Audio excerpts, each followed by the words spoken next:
Hello and welcome to Spot of Positivity. I'm Rosalie and I hope you enjoy this. So if you do, please like and subscribe. That'd be great.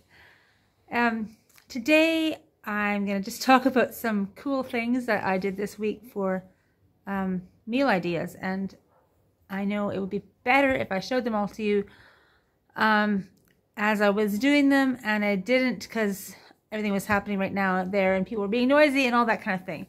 So I hope that you get something out of this, even though it's not going to be very well illustrated by actual food. But I'll tell you anyway. I love to think about what I have in the kitchen. I'm not a great meal planner ahead of time, but it's usually going through my head during the day and to see what I can do. So this last week, I decided I was going to make something with my little baby potatoes. And we get, for some reason, little potatoes here are really cheap in Cyprus, and so it's like nobody else wants them, and we love them. They're like little pearls. And so I boiled some potatoes. I took some onions and I made some kind of pretend samosas. Here's how I did them. So as I was boiling my potatoes up, I chopped some onions and some, I don't think I have any garlic, onions, and I sauteed them with some olive oil quite slowly, caramelized them. I always add a little tiny bit, salt and pepper, a bit of sugar just to really get caramel flavor out of them. And I'm not claiming to be authentic in my samosas here, okay? Also add whatever, some garam masala and some extra garlic powder because I didn't have any actual garlic to put in. And I let that simmer for a while.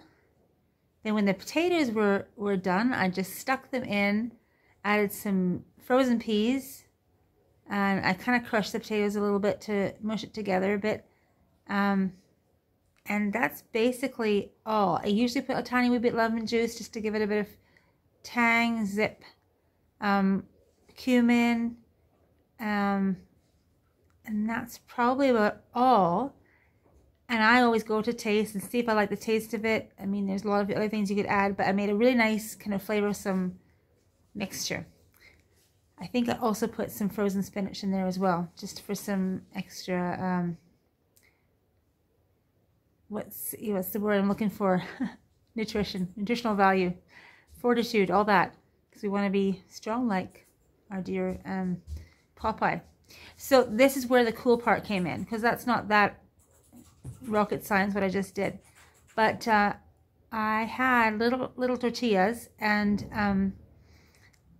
I know that that's not at all the authentic thing, okay? But this is called using what you have. So I took some little tortillas and I plopped, I'm just pretending this is a tortilla, I plopped the filling in the middle. Then I folded in the sides as if it was like a triangle. So basically, by doing that, I got this nice little triangle shape like that. And I put a tiny bit of oil in the frying pan, which I cleaned out in the meantime, and I cooked it on both sides.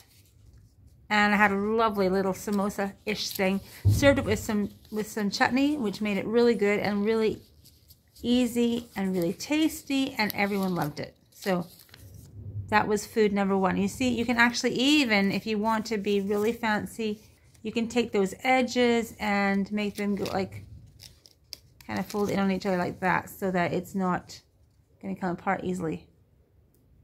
It's like a little mask, see? So that's the first thing I did, and that worked really well. And I was going to recommend it to you as a neat thing to do.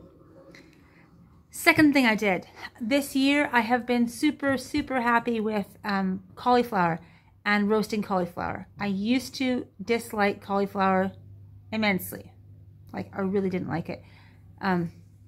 Cauliflower with cheese, okay, that was all right, but I didn't like cauliflower. I know it's been very trendy to use it as a kind of a carbohydrate substitute sort of thing, but I hadn't really got into that very much. But this year, for some reason, I discovered roasted cauliflower, which is absolutely delicious.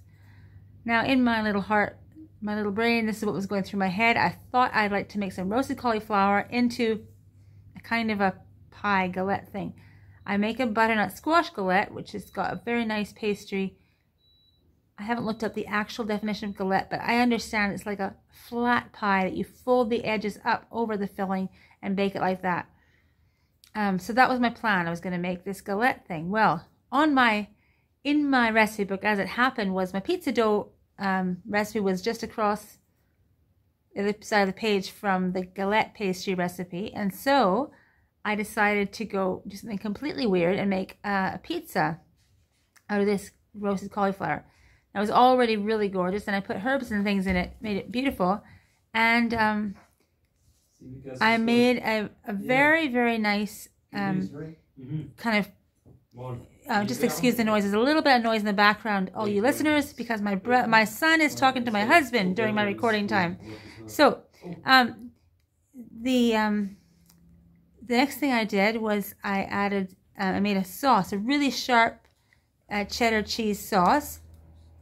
And I let it cool a little bit, and I spread that over the pizza base.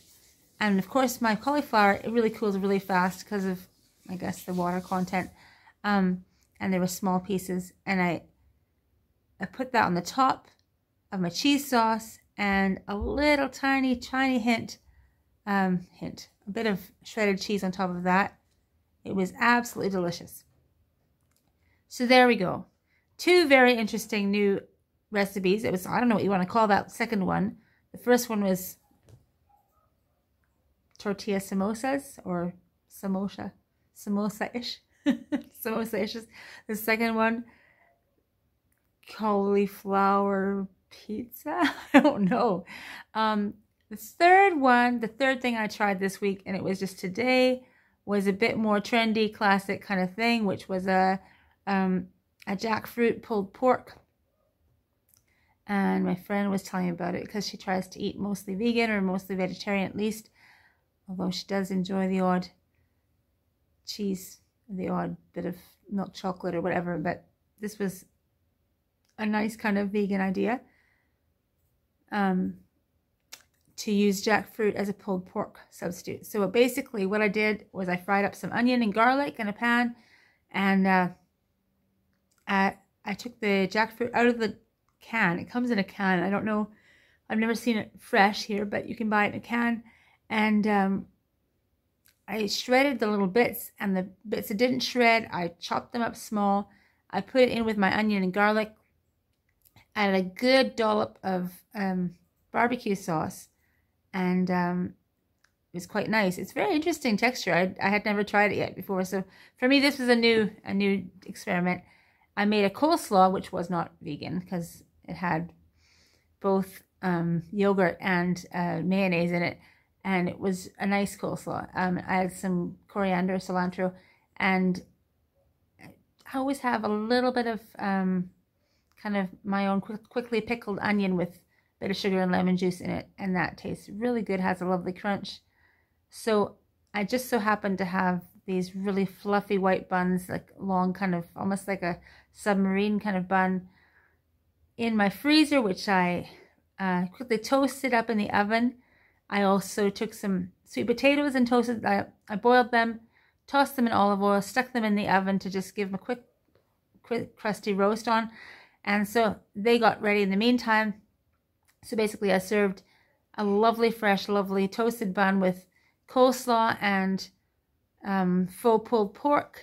And yeah, it was a very popular meal and everyone loved it. And it was also very filling and quite healthy. So there you go. 3 cool ideas. And that wasn't a hard thing to do at all. That third one, very easy. The only problem is my son asked, what kind of meat is going in this barbecue? And I was like, yeah, just wait till you try it, because I didn't wanted them to try it first before I revealed that it was actually jackfruit. But anyway, it was popular. Everyone loved it, and I recommend it. So there you go. You have a samosa-ish with tortillas, cauliflower cheese pizza, and a jackfruit pulled pork. go ahead and try them, and I hope you enjoy. Thanks for watching A Spot of Positivity.